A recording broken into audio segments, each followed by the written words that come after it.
बिस्मिल्लाहिर्रहमानिर्रहीम। Exercise number 1.6 class 9th chapter number 1 inverse method. सबसे पहले बच्चों मैं आपको ये बताती चलूँ कि सबसे मोस्ट इम्पोर्टेंट क्वेश्चन 1.6 लॉन्ग के लिहाज से बच्चों आपने इसको बहुत ध्यान से समझना। अगर आपने पिछले लेक्चर समझे हैं तो ये लेक्चर आपके लिए कुछ मुश्किल नहीं है, बहुत आसान मेथड है और बहुत इम्पोर्टेंट बोर्ड के लिहाज से ज़रूर आता है। इसमें से एक ना एक सवाल आपको सिर्फ मेथड आना चाहिए। अब हम स्टार्ट करते हैं अपना लेक्चर। सबसे पहले उसकी डिमांड है इन्वर्जन मेथड। बच्चों इन्वर्जन से आपको बात समझ आ रही होगी। इन्वर्स जिस तरह हम लोग 1.5 में इन्वर्स ले चुके हैं, सेम आपने उसी को फॉलो अप करना है।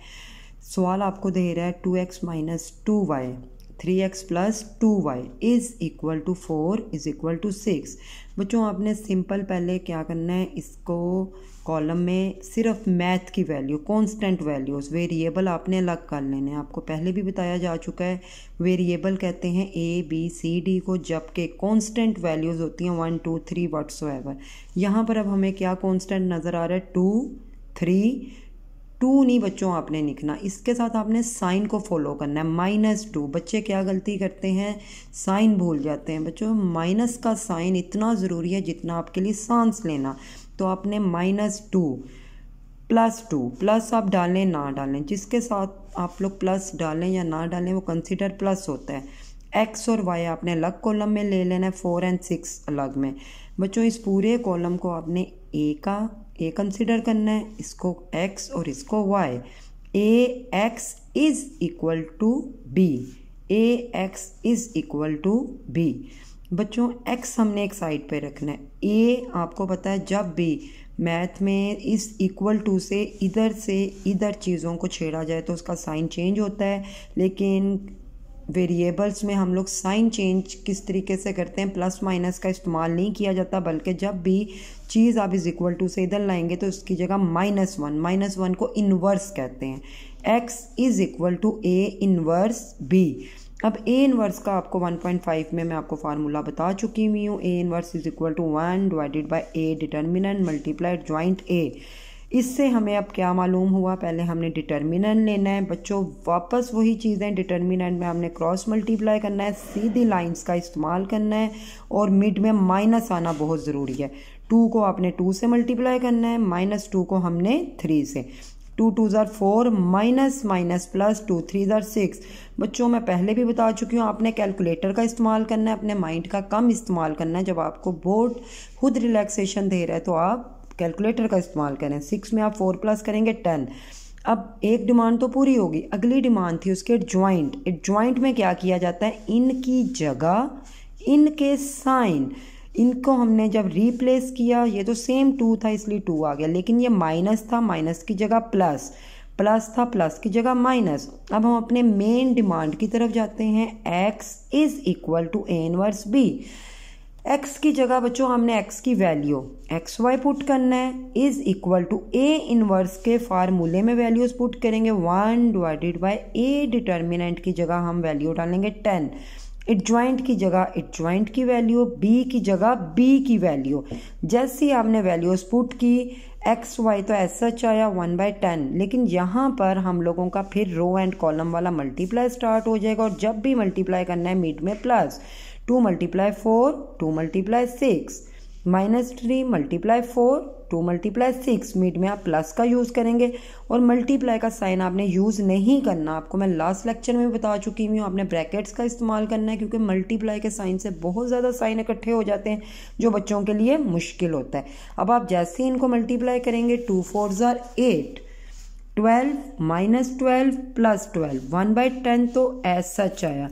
12 में जब हम 8 प्लस करेंगे 20, 12 में से 12 माइनस किया 0। अब बच्चों नेक्स्ट डिमांड क्या होगी, ऊपर वाली वैल्यू ऊपर से मल्टीप्लाई, 20 1 ज़ार 20 और 10 आपने ऐसे ही लिखना है, 0 1 ज़ार 0 10 ऐसा आएगा। आप कटिंग करेंगे 10 के टेबल में 22 पर जाएगा और 0 को आप लाख से भी करेंगे, लाख से भी, तो 0 ही आएगा। इट मीन x का आंसर आ गया हमारे पास 2, y का 0। उसकी अगली डिमांड है क्रैमर। अब बच्चों क्रैमर रूल इतना आसान तरीका है, सिंपल आपने जैसे आपने पीछे कॉलम बनाए 2 -2 3 2, आपने कांस्टेंट वैल्यूज अलग कर ली, x और y वेरिएबल अलग कर लिए 4 और 6। यहाँ पर आपने कुछ भी नहीं करना, जिस तरह आपने इन्वर्स में किया, आपने डायरेक्ट a का डिटर्मिनेंट लेना है। डिटर्मिनेंट आपको आता है लेना, 2 को आपने 2 से मल्टीप्लाई करना है, मिड में माइनस का यूज करना है और -2 को 3 से, इट मीन क्रॉस मल्टीप्लीकेशन। जैसे ही आप मल्टीप्लाई करेंगे आंसर आ जाएगा। अगला इसका स्टेप क्या है, ax आपने निकालना है और ay। अब बच्चों ax के लिए आपको सिर्फ जस्ट ये टेक्निक अपने जहन में रखनी है। हिंट, 3 को 2 से करना है और 1 को 3 से। अब 3 2 1 3 क्या है, दरअसल कुछ भी नहीं है। आपने क्या करना है, इस लाइन को नाम दे देना है 1, इसको नाम दे देना है छोटा सा 2, इसको नाम दे देना है 3। अब जैसे ही आपने इधर लिखना है 3 × 2, इट मीन पहले आपने थर्ड लाइन, देन आपने सेकंड लाइन, थर्ड और सेकंड, इसका क्रॉस मल्टीप्लीकेशन। डिटर्मिनेंट में बार बार बता रही हूँ, सीधी लाइनों का यूज करना है। डिवाइडेड बाय जो आप डिटर्मिनेंट a का ले चुके हैं 10, 4 2s are 8, minus minus plus, 6 2s are 12 और डिवाइडेड बाय 10 ऐसे। 12 में आप 8 प्लस करेंगे 20 को आप 10 से डिवाइड करेंगे 2। इसी तरीके से जब हमने y को सॉल्व करना है, y में बच्चों आपने 1 और 3 इसको फॉलो अप करना है। 1 मीन आपने फर्स्ट और थर्ड मीन आपने थर्ड लाइन ले लेनी है। आपने यहाँ पर फर्स्ट लाइन और थर्ड लाइन और डायरेक्ट आपने इनके डिटर्मिनेंट लेने हैं। मिड में माइनस का sign, 2 6 are 12 minus 4 3 are 12 divided by 10। 12 में से आप 12 निकालेंगे 0 को जब आप 10 से डिवाइड करेंगे 0, तो आप देख सकते हैं इन्वर्स में भी जो आंसर आया था सेम आपका वो आंसर क्रैमर में आया है। Question number 2।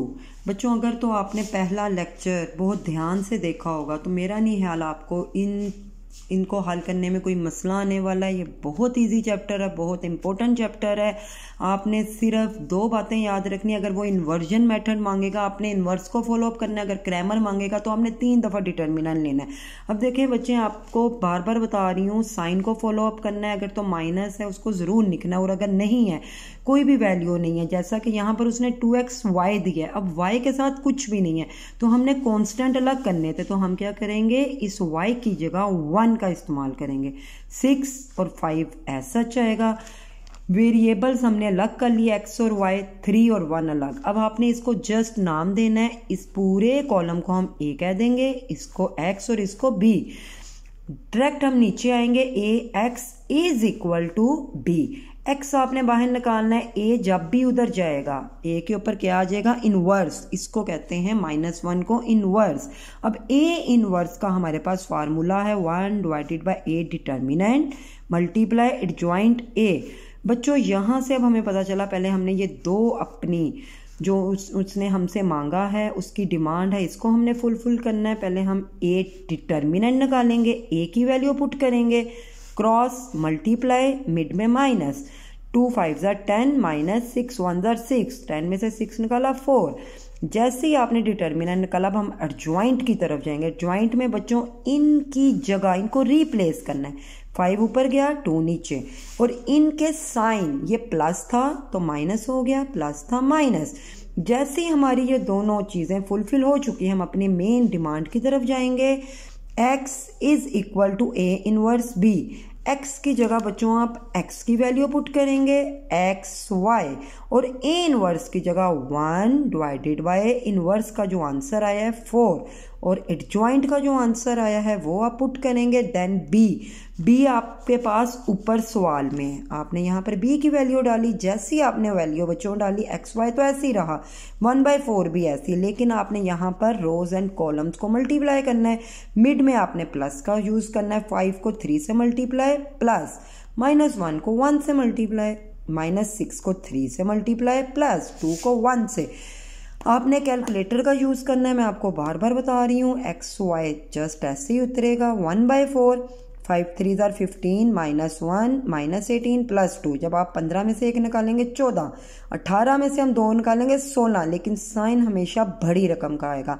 अब हम क्या करेंगे, 14 के नीचे भी 4 लिख देंगे और 16 के नीचे भी हम 4 लिखेंगे, और जब हम इनकी कटिंग करेंगे 2 के टेबल पे कटिंग हो रही है, 2 7s are 14, 2 2s are 4, इसी तरीके से 4 1s are 4, 4 4s are 16। लेकिन आपने बच्चों कैलकुलेटर का यूज़ करना है, मैं आपको बार बार बता रही हूँ।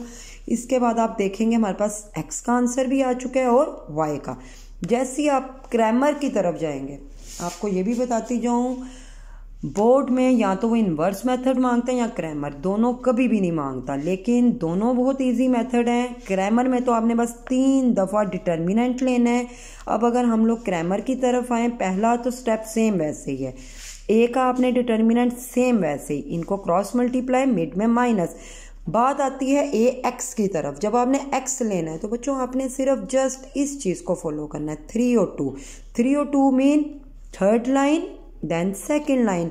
आपने पहले थर्ड लाइन डालनी है, फिर सेकेंड लाइन। अब आप इसको क्रॉस मल्टीप्लाई कर देंगे, मिड में माइनस का यूज़, डिवाइडेड बाय जो आपने डिटर्मिनेंट निकाला है, इनको माइनस करेंगे। देखें इधर भी x का आंसर 7/2, ऊपर भी 7/2। जब आपने y को निकालना है तो बच्चों y में आपने 1 और 3 को फॉलो अप करना है, यानी कि 1 का मतलब है पहली लाइन और 3 का मतलब है तीसरी लाइन।